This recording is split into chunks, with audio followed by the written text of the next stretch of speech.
할렐루야.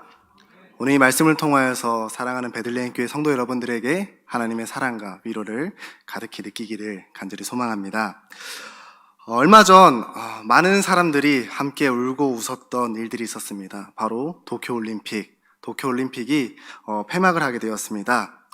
저는 이번 올림픽이 다른 올림픽과는 좀 다르게 좀 특별했던 것 같습니다. 정말 말도 많고 탈도 많았지만 그래도 우리 이 올림픽에서 대한민국 선수들 너무나도 자랑스럽고 잘했다고 생각합니다. 저는 이 올림픽 경기에서도 특히 남자분들은 많이 공감하실 텐데요. 축구 경기를 굉장히 유심히 지켜봤습니다. 그 이유는 딱 얼굴만 봐도 알겠죠. 저는 축구를 굉장히 좋아하는 축구 팬입니다. 그래서 시간이 날 때마다 우리나라 경기를 꼭꼭 챙겨봤고 우리나라뿐만 아니라 다른 경기들도 많이 봤습니다. 브라질이 우승을 했죠. 그리고 우리나라는 아쉽게도 8강에서 멕시코에게 패배를 했습니다. 제가 여러분들에게 이 올림픽에 대한 이야기를 하는 것, 특히 올림픽 중에서도 축구 이야기를 하는 그 이유는 오늘 우리가 읽은 성경 말씀 속에서도 신기하게도 축구라는 스포츠가 이 말씀 속에 굉장히 중요한 포인트를 하나 던져주고 있기 때문입니다. 질문 한번 하겠습니다. 축구 선수들이 경기에서 이기려면 어떻게 해야 될까요? 골을 넣어야 됩니다. 그렇죠? 너무나 당연한 사실입니다. 그렇다면 선수들이 골을 넣기 위해서 해야 하는 반드시 중요한 전략이 하나 있습니다. 그것은 바로 위치 선정입니다. 각자의 포지션을 맡은 선수가 상황에 따라서 적절하게 어느 위치 선정을 하는지에 따라 골을 넣을 수도 있고요. 혹은 실수로 공을 뺏겨서 실점을 할 수도 있습니다. 상황에 따라 선수가 어디에 있는지 그 위치 선정은 축구 경기에서 굉장히 중요합니다. 공격수는 골을 넣을 수 있는 적절한 자리에 위치를 해야겠죠. 그리고 수비수와 골키퍼는 골을 넣지 못하게 공을 막을 수 있는 최상의 위치에 선정을 해야 됩니다. 그것이 바로 각 포지션마다 각자 자신의 임무 수행을 맡은 선수의 역할이라는 것입니다. 그런데 이 위치 선정이라는 단어는 축구 경기에서만 쓰이는 것이 아닙니다. 우리 일상생활 속에서도 사회 속에서도 많이 쓰이는 단어인데 쉽게 생각한다면은 우리가 집안 인테리어를 할 때 가구 위치를 어느 곳에 선정하는지에 따라서 굉장히 집안 분위기가 달라지지 않습니까? 네, 그렇습니다. 저는 그런데 이 위치 선정이라는 단어를 우리 신앙에 한번 적용하면 어떨까라는 생각을 하게 됩니다. 사랑하는 성도 여러분, 여러분들은 지금 자신의 신앙에 어느 곳의 위치를 선정하고 계십니까? 여러분들은 지금 어디에 있나요? 우리는 성경을 읽으면서 성경을 보게 되면은 성경에 나타난 각각의 여러 가지 사건들을 볼 수가 있습니다. 그리고 그 사건마다 등장하는 인물들이 어느 곳에 위치하고 있었는지 또한 알 수 있습니다. 그리고 그 성경 인물들이 그 해당하는 위치에 있게 되었을 때 하나님께서 나타내시는 역사 또한 알 수 있습니다. 대표적으로 모세는 시내산에 위치하게 되었을 때 하나님이 모세에게 율법을 주시는 역사를 나타내셨고요. 또 요셉은 애굽에 위치하게 되었을 때 하나님은 요셉을 총리의 자리로 세워주십니다. 그리고 결정적으로 예수 그리스도께서 십자가에 위치하게 되었을 때 하나님은 우리들에게 구원을 베풀어 주셨습니다. 그렇다면 과연 노아는 어디에 위치해 있었을까요? 바로 방주입니다. 방주. 노아는 방주에 있을 때 하나님께서 세상을 향한 심판으로부터 노아에게 구원을 베풀어 주십니다. 저는 노아의 말씀을 묵상하면서 오늘 우리가 살아가는 이 시대 그리고 환경과 사회를 바라보게 되었습니다.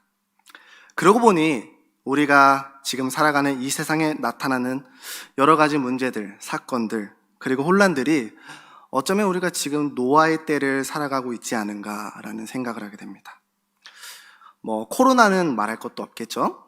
그리고 뿐만 아니라 제 입장에서 바라보는 사회적인 경제적인 문제들이 여러 가지가 있습니다. 특히 저희 젊은 세대, MZ세대라고 합니다.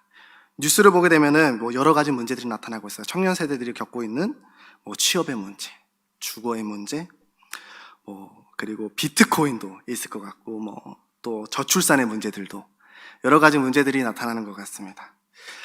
네, 맞습니다. 우리가 지금 현재 경험하고 있는 세상은요, 전혀 이전에도 한 번도 경험하지 못한, 겪어보지 못한 혼돈의 시대가 아닐까, 그런 생각을 하게 되었습니다.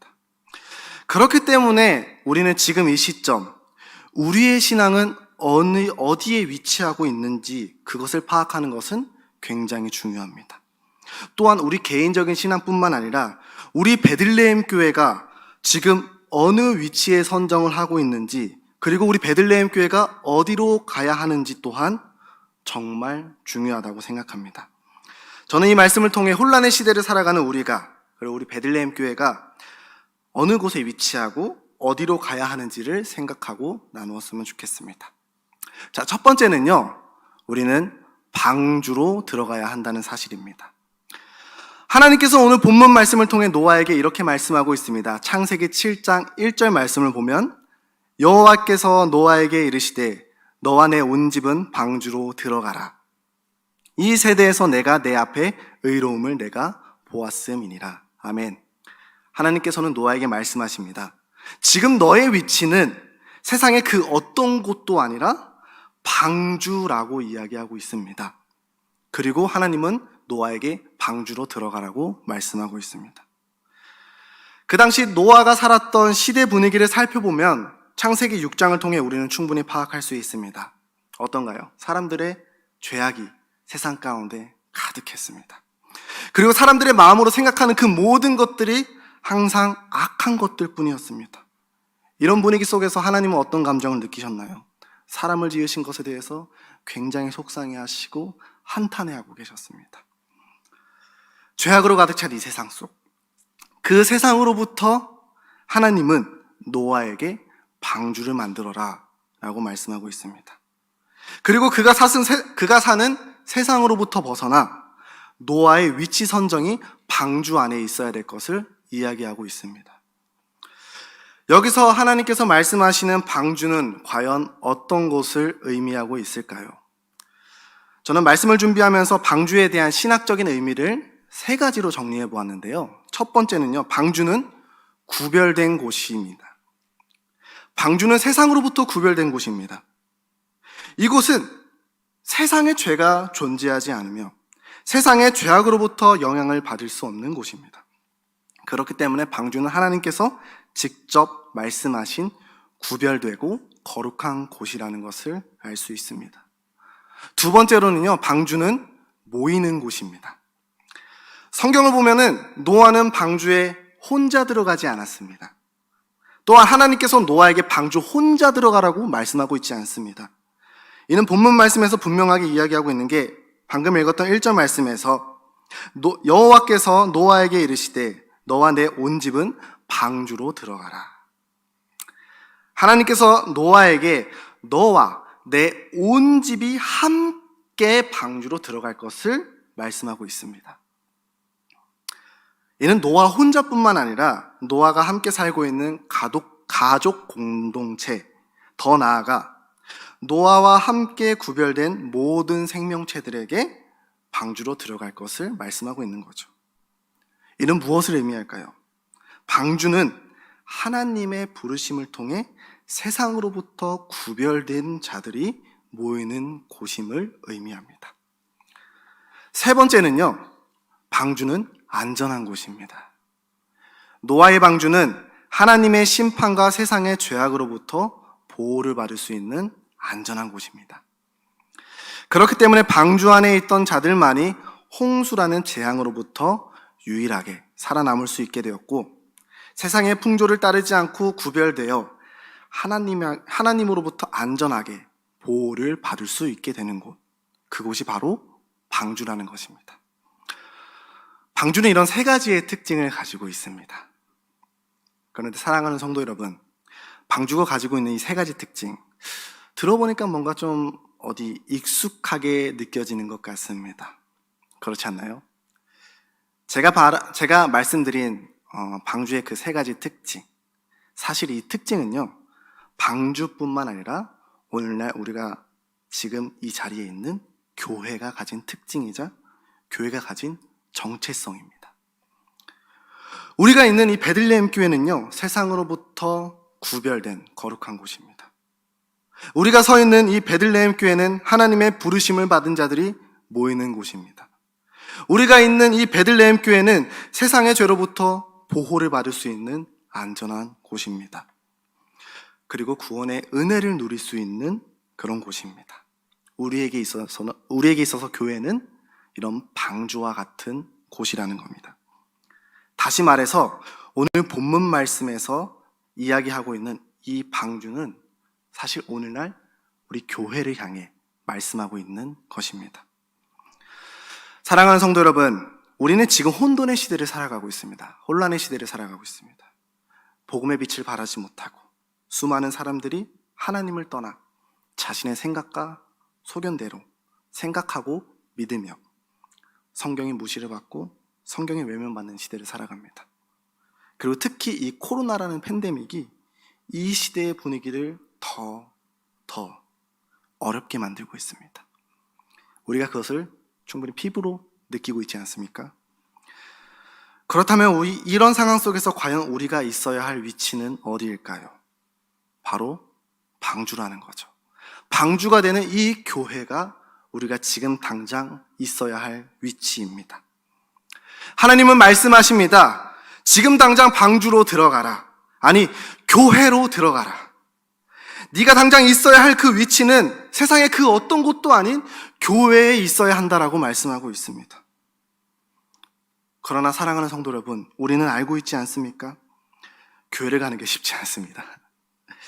바로 이 코로나 때문이죠. 교회를 가고 싶지만 교회를 갈 수가 없는 그런 상황에 있습니다. 그런데 정말 우리가 교회에 갈 수 없는 것일까요? 이 코로나가 우리를 얽매이고 그 길을 막는다고 해서 우리는 교회에 모일 수 없는 것일까요? 아니요, 전혀 그렇지 않습니다.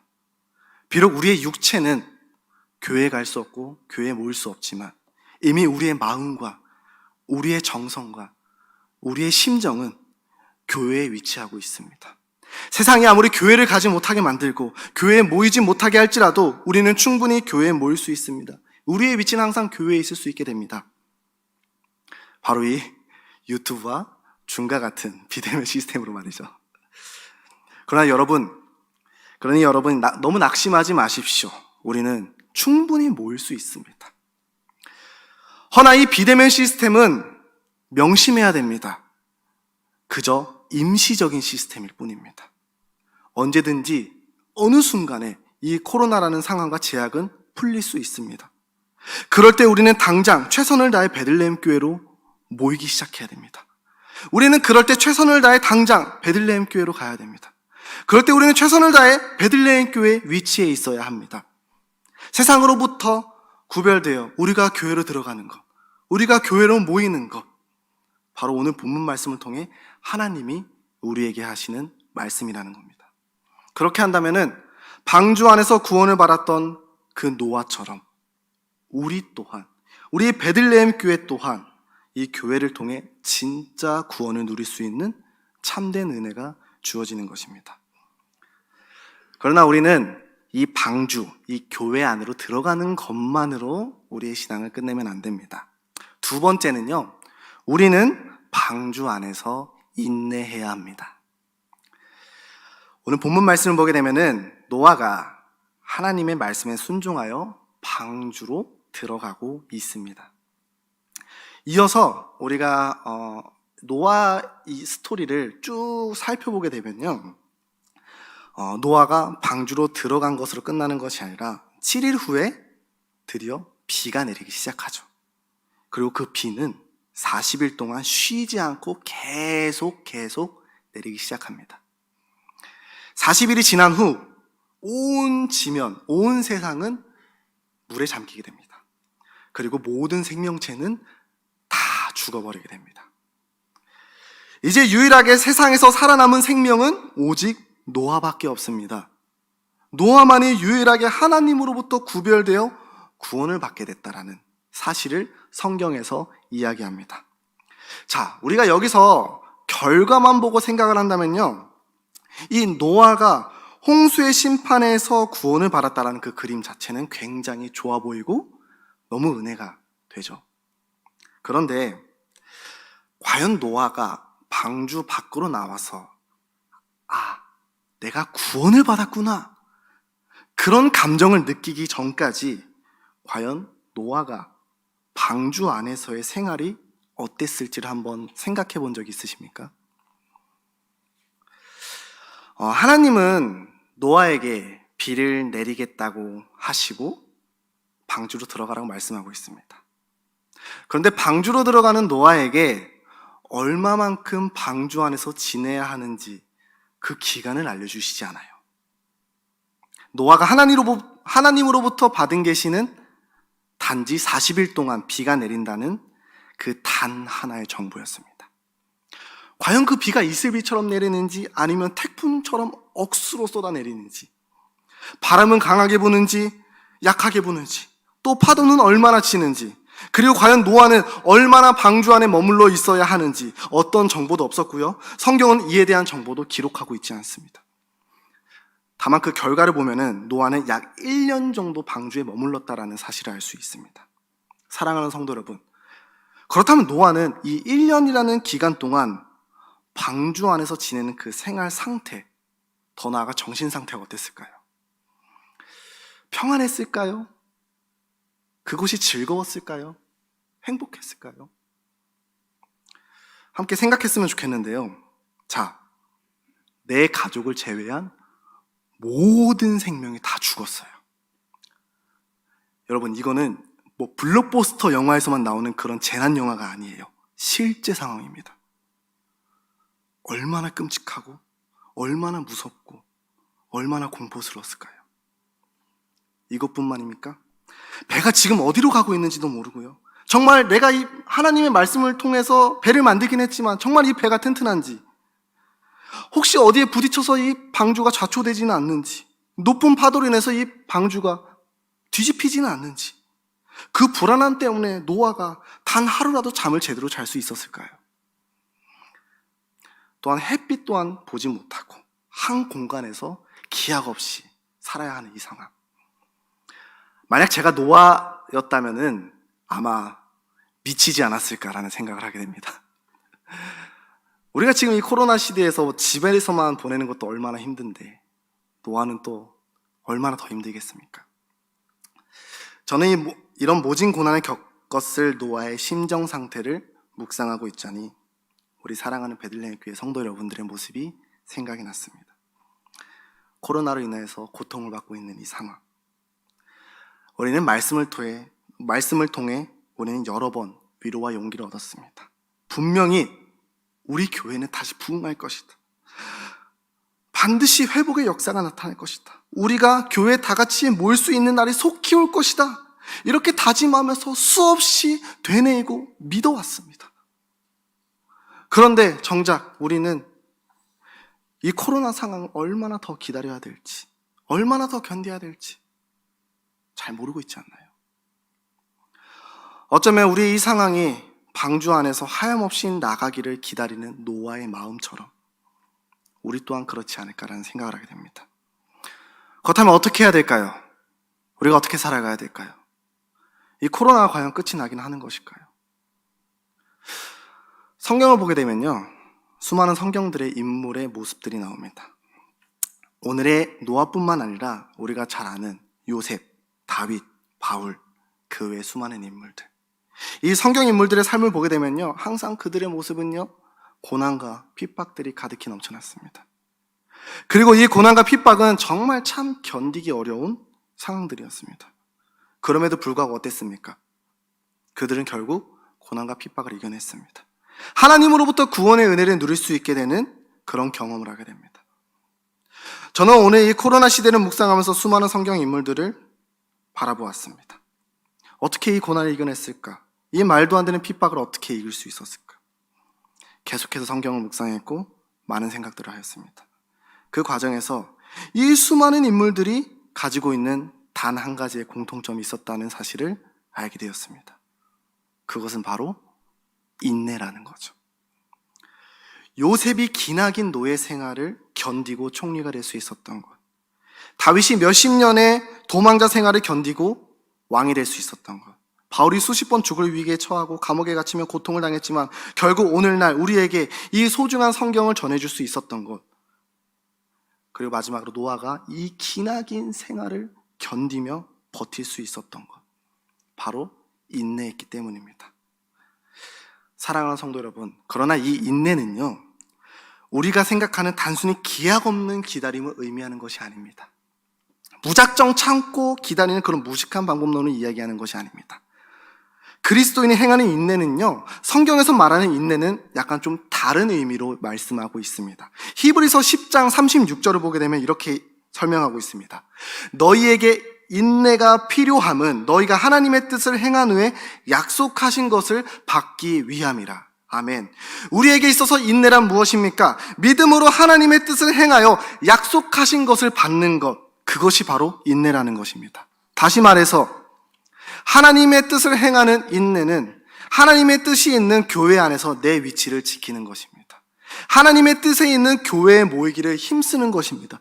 또한 교회 안에서 내가 맡은 이 직분의 자리, 헌신의 자리에 순종하며 하나님의 뜻을 행하는 것, 그것이 바로 인내라는 사실입니다.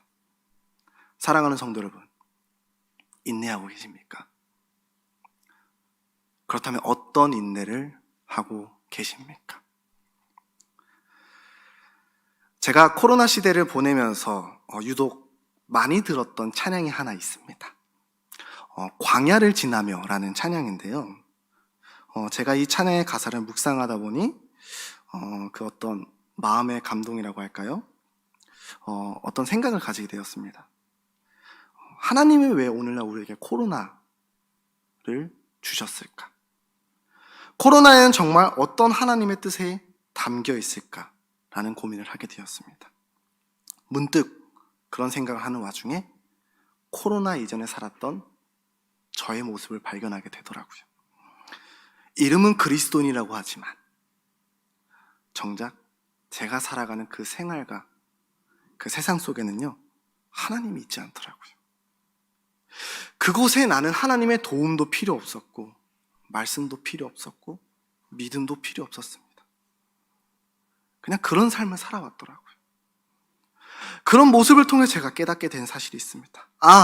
하나님이 이 코로나라는 광야를 지나게 하시는 이유는 하나님의 도움이 필요가 없었던 나에게 하나님의 도움만 필요하게 하시고, 하나님이 말씀이 필요 없었던 나에게 말씀 없이는 단 하루도 살 수 없게 하시고, 믿음이 필요 없었던 나에게 오직 하나님만 의지하게 하시는 것.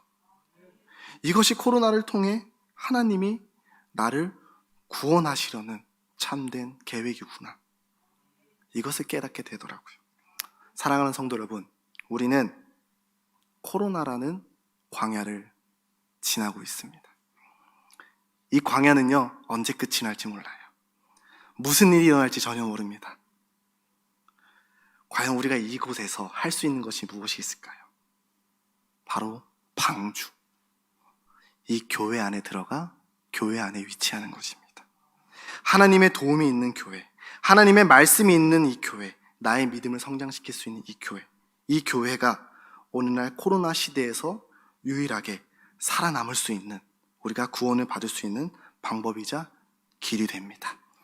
우리 함께 광야를 지나며 라는 찬양을 하게 될 텐데요. 좀 찬양이 어려우신 분들은 이 가사를 보면서 묵상하시며 함께 찬양을 부르면 더 큰 은혜가 될 것 같습니다.